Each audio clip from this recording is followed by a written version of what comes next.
1 जून 2025 ये वो दिन था जब यूक्रेन ने रूस पर ऐसा हमला किया जिसने पूरी दुनिया को हैरान कर दिया। एक ड्रोन अटैक जिसे नाम दिया गया ऑपरेशन स्पाइडर वेब। यह हमला रूस के 4 प्रमुख सैन्य हवाई अड्डों बेलाया, डाइगलेवो, ओलेन्या और इवानोवो पर लक्षित था, जो यूक्रेन की सीमा से हजारों किलोमीटर दूर है।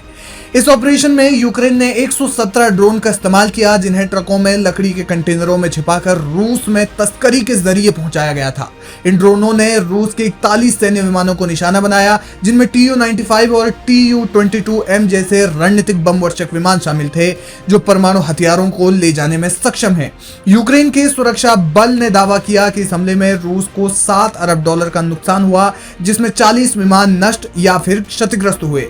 लेकिन अब इसके बाद पूरी दुनिया की नजर रूस के जवाबी हमले पर टिकी हुई है। खासतौर पर नेटो के सदस्य देश इस मुद्दे पर पैनी नजर बनाए हुए हैं कि रूस का जवाबी हमला क्या होगा और किस स्तर तक का होगा।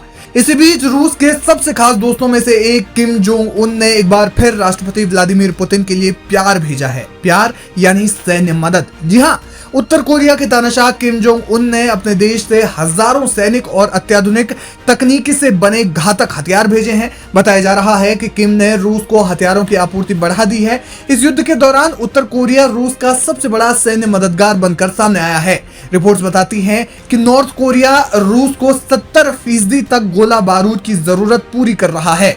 उत्तर कोरिया ने रूस को लाखों की संख्या में आर्टिलरी गोले, रॉकेट और छोटी दूरी की बैलिस्टिक मिसाइलें जैसे KN-23 भेजी है। इसके अलावा उत्तर कोरिया ने M1989 कोक्सॉन 170 मिलीमीटर की तोपें भेजी, जिनका रेंज पारंपरिक गोले के साथ 40 किलोमीटर और रिएक्टिव गोले के साथ 60 किलोमीटर है।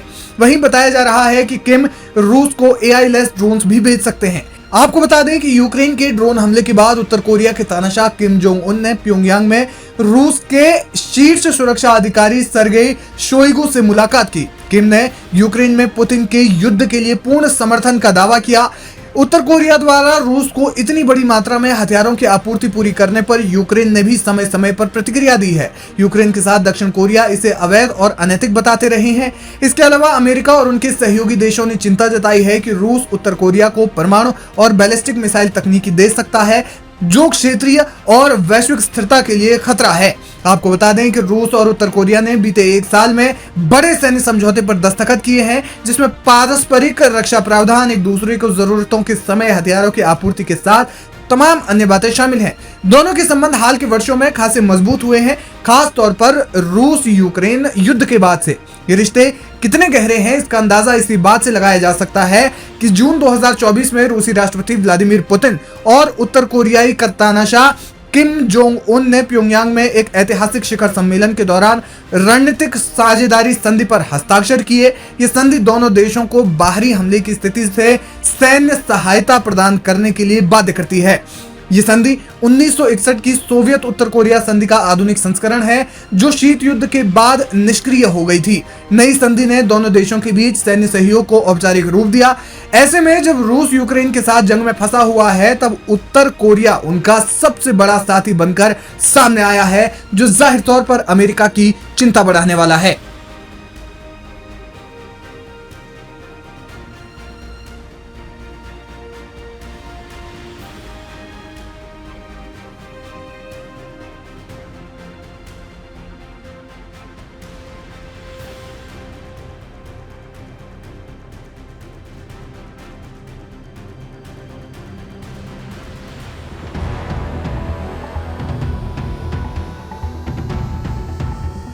ईरान के परमाणु कार्यक्रम को लेकर IAEA की एक रिपोर्ट ने इसराइल और अमेरिका को मुसीबत में डाल दिया है। इस एक रिपोर्ट से ट्रंप प्रशासन से लेकर नेतन्याहू तक हैरान है और उन्हें अब आभास हो चुका है कि प्रतिबंधों के बावजूद ईरान उस स्थान तक पहुंच गया है जहां से उसे रोकना बेहद खतरनाक होगा।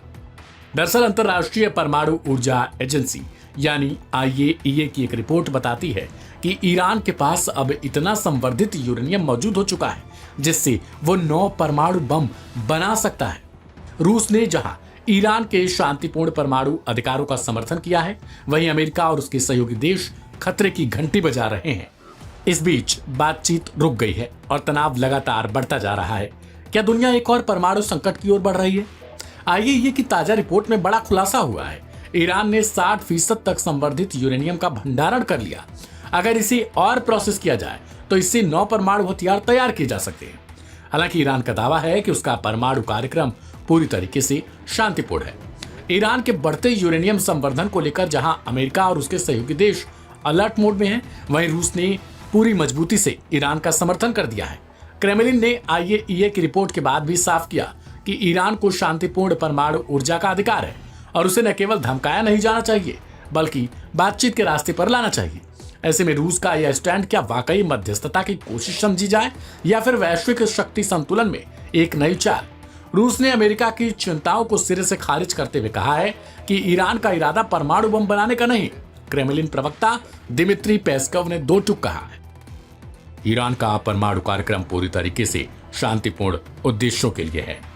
रूस यह स्पष्ट करना चाहता है कि ईरान के पास अंतर्राष्ट्रीय कानूनों के तहत परमाणु ऊर्जा के विकास का अधिकार है।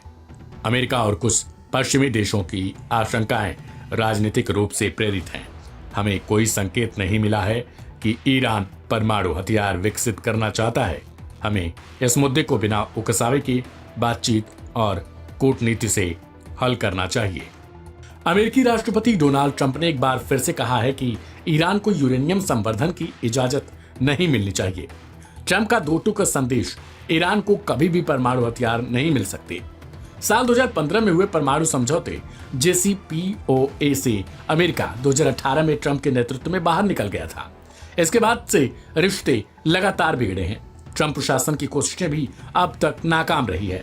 रूस अब इस विवाद में मध्यस्थ की भूमिका निभाना चाहता है, लेकिन विश्लेषकों का कहना है कि यह मध्यस्थता नहीं बल्कि एक रणनीतिक दांव है ताकि अमेरिका और उसके सहयोगियों पर दबाव बढ़ाया जा सके।